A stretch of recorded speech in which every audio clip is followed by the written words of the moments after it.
Hello everyone, welcome to today's show. My name is Spencer Walsh. We got a great episode for you today. We are starting it off with a fun conversation I got to talk to with Zach Lifschutz. He's going to be our first guest on the show. SWRN contributor, been around a lot. If you've been listening to this SWRN for a while, you definitely heard him before. And we'll also, of course, have a mix for you. So without further ado, let's get right into it. This is our conversation. Do you give the cows cake? It's very easy. Do you give the cows cake? No, you give the cows like wheat to breed them. Oh, and then you eat the cake? Yeah, I eat the cake. And the cake is like basically full health. Oh, so it just rejuvenates you like automatically? Yeah. It's pretty cool. Not really. I just did it. I have like nothing to do. I'm so bored. Yeah, I just got back from an early morning rowing session. That's nice, but grind. yeah. Slow in. Oh yeah. Slowing there to slow you down. All right, so yeah, in case you haven't known, how's my for audio the first quality? time we have Zach actually for the first time here on Uncultured. Zach Lifschutz is with us today. He's been on the podcast here on SWRN many times before, but still good to have him back on talking about some hip hop culture stuff. So I think I've been on Uncultured before. I feel like I have at least once. I just done like so many different things. Oh, okay. Yeah, it's really confusing. Just, the times I've changed things on this, it's just too many times.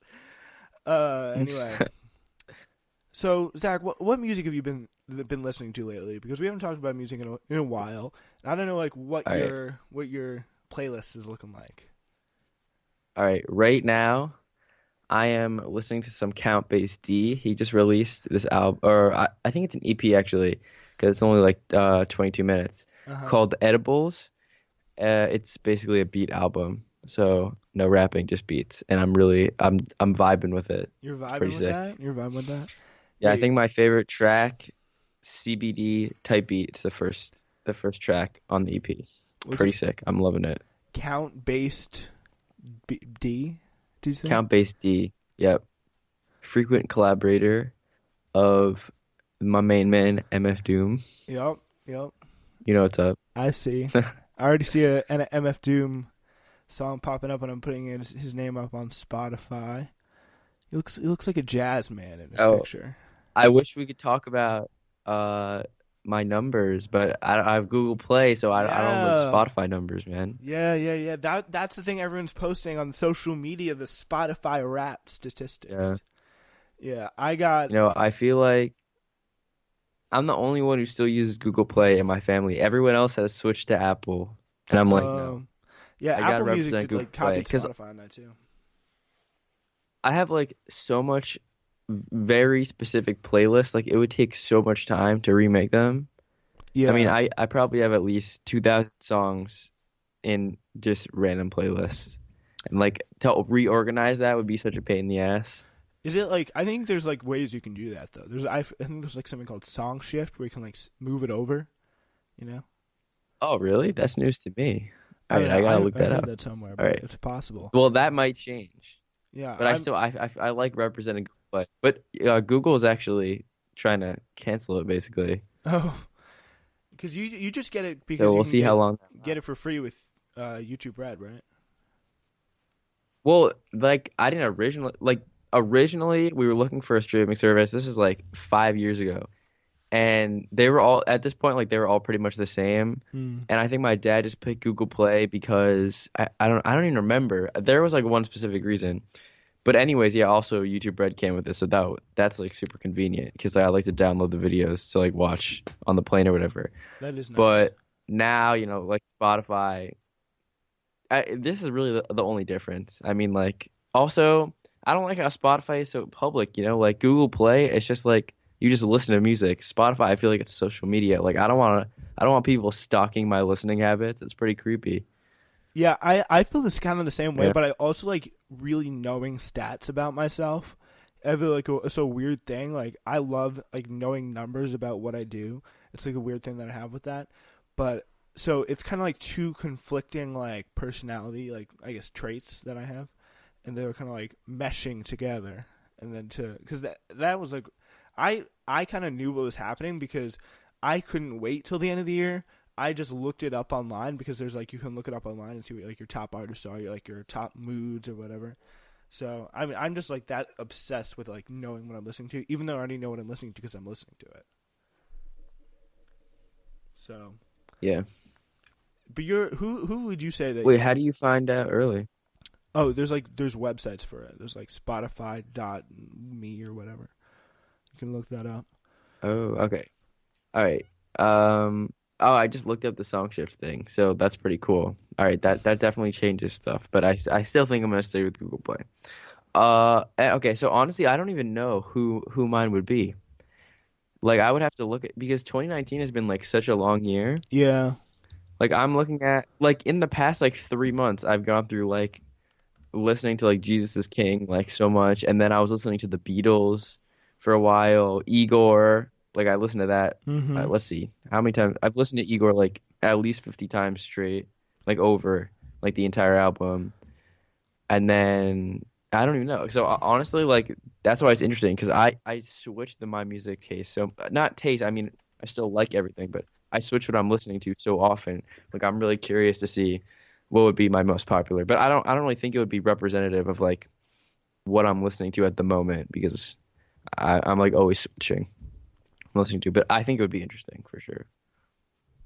Yeah, I think it's definitely kind of cool to find that stuff out about yourself. I definitely think. But over the past 3 days, ever since Jay-Z's birthday came along and he put his entire catalog, I was just so happy with that. I was like, yeah, what was the deal with that? Was it not on before? What albums did no, he have? He just had albums that he did with Beyonce and like his collaboration, the album that he did with Beyonce and his collaboration with like Linkin Park.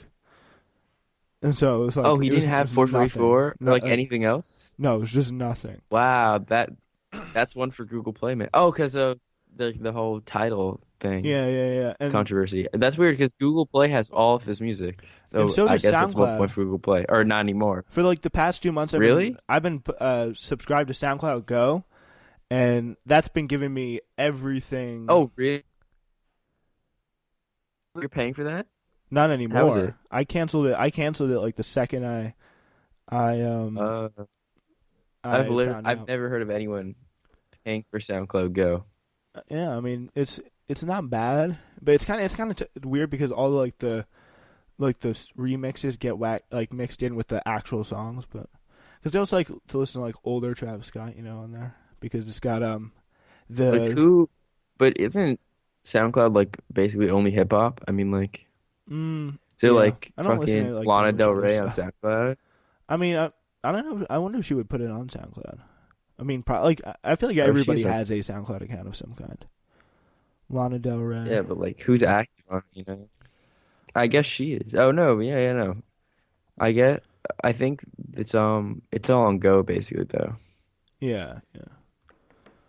There has to be some sort of way to figure out your stats for that. I mean, I think there's something called like Last FM, but I don't want to like dig into that too much. But it's much better for the bigger streaming services.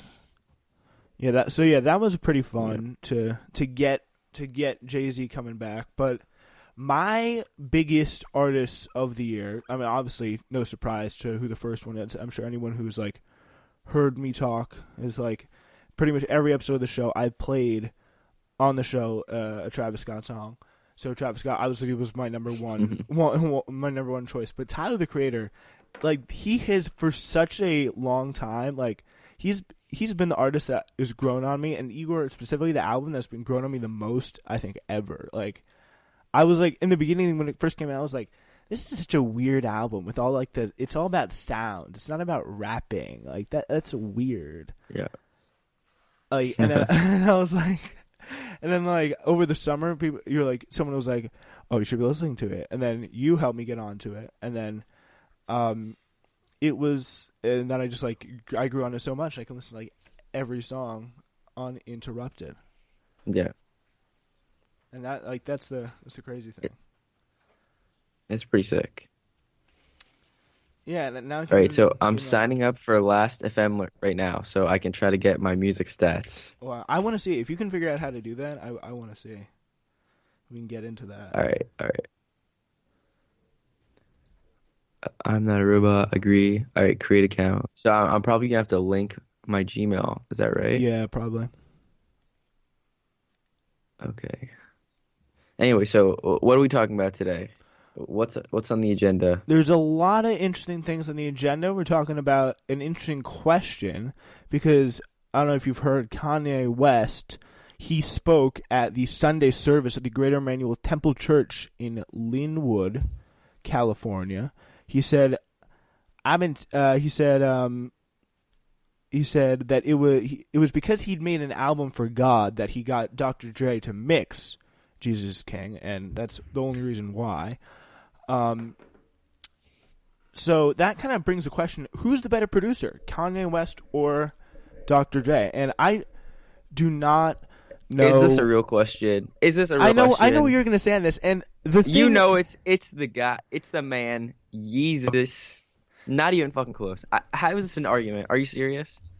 I think it's definitely. Right. It's definitely an argument. Anybody, it's definitely an argument. All right. I love NWA. All right. Easily one of my favorites favorite rap groups. Oh my god. But Kanye is and forever will be probably the best producer in hip hop, hands down. I don't know how could you argue against that? I mean, it's definitely because I feel like Kanye has been like much more like because they have so different styles and have both done such important like songs, you know. So I mean, I think it's very hard to look at it. He produced California Love. He produced like pretty much so many major songs.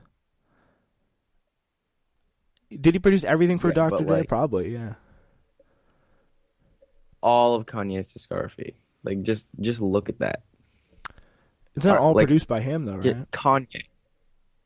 Does he produce all his songs? It's all partially produced by him. Just like Dre. Dun, I mean, dun, like dun, dun, dun. Still DRE. Amazing. Yeah, I think it's Kanye. I don't even think it's close. I mean, I think it's definitely close. Like, I think there's no way to say it's not close. But I mean, because he's Dr. Dre, like he's a legend. Like you can't just automatically give it to Kanye. I don't know enough about Dr. Dre to all right, be on the other side of this argument, but still, you can't just say it's not close at all. I could see it. You're right. It's close. It's close. But Kanye is just like, ugh. All right, I'm fanboying too hard right now. Yeah, you went through a phase where you just couldn't defend it, but now you're back on your Kanye fanboy. And that's why I kind of hesitated. Fanboy. No, because there was a period. I don't think I could be objective. Where you were less Kanye fanboy than you were at other points. I'm not listening to that much Kanye right now, legitimately. I mean, I maybe like once a week I'll listen. Like I'm not listening to that much Kanye right now, but like I'm not gonna take away from like how fucking amazing his music is. I'm just not feeling it sometimes. Like when you listen to it so much, like you gotta move on. Like I'll listen to Kanye for like a week straight, and then I just gotta move on because like I can't only listen to Kanye. I love him so much, but still, like you can't only listen to anybody ever. I don't think really because you hear the same thing. I just have to like move on. Are you like me where you have like 3 songs that you like kind of go back to for a period and then you just like move on to the next 3, like 3 or 4? Yeah. Sometimes, but I feel like Kanye for me, like it comes in like cycles, you know. Like it's like, oh, like I really want to listen to Kanye like right now, and then it's like, all right, yeah, I'm done with this for like a while. Like I could still listen to any of his songs and like them, but like I don't get the same feeling. We're talking to Zach Lifschutz here on Uncultured today. We will continue that conversation in a second, but first, we're going to do a little shout out to Hove himself.